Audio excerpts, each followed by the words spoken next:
Hello everyone, সামনেই WB, SSC, group C এবং group D exam আছে।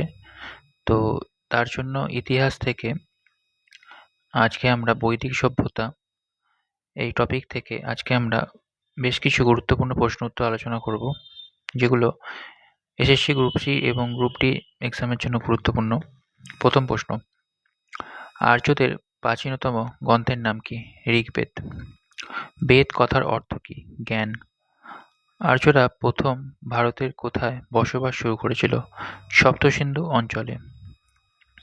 বৈদিক যুগে পরিবারের প্রধানকে কি বলা হতো?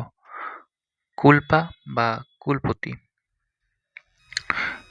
ঋগ্বেদে কোন নদীর নাম সবথেকে বেশিবার উল্লেখ করা হয়? সিন্ধু নদী।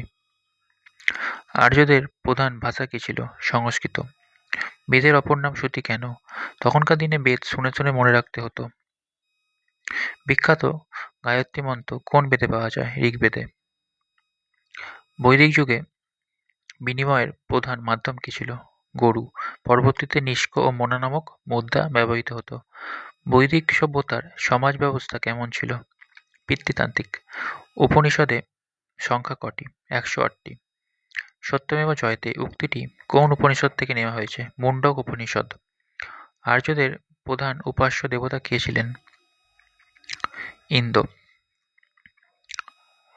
১০ রাজার যুদ্ধ কোন নদীর তীরে হয়েছিল?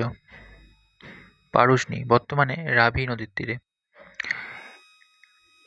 ঋগ্বেদের কত নম্বর মণ্ডলে চতুর্বর্ণ ব্রাহ্মণ, ক্ষত্রিয়, বৈশ্য ও শূদ্র প্রথার উল্লেখ আছে? ১০ম মণ্ডলে। বৈদিক যুগের গ্রাম প্রধানকে কি বলা হতো? গ্রামণী। পরবর্তী বৈদিক যুগে কর আদায়কারীকে কি বলা হতো? ভাগদুগ।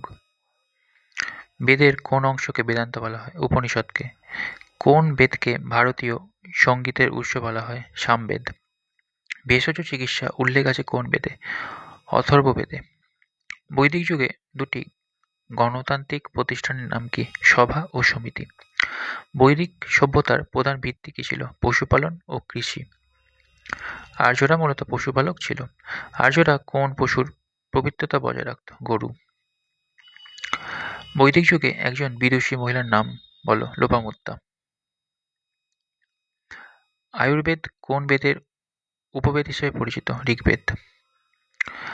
আর্যরা ভারতে আসার সময় কোন পশুকে সঙ্গে এনেছিল? ঘোড়া।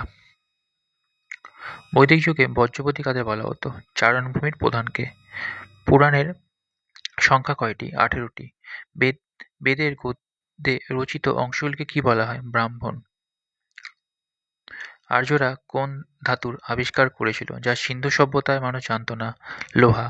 আর আর্যরা একে বলতো শ্যাম অয়স।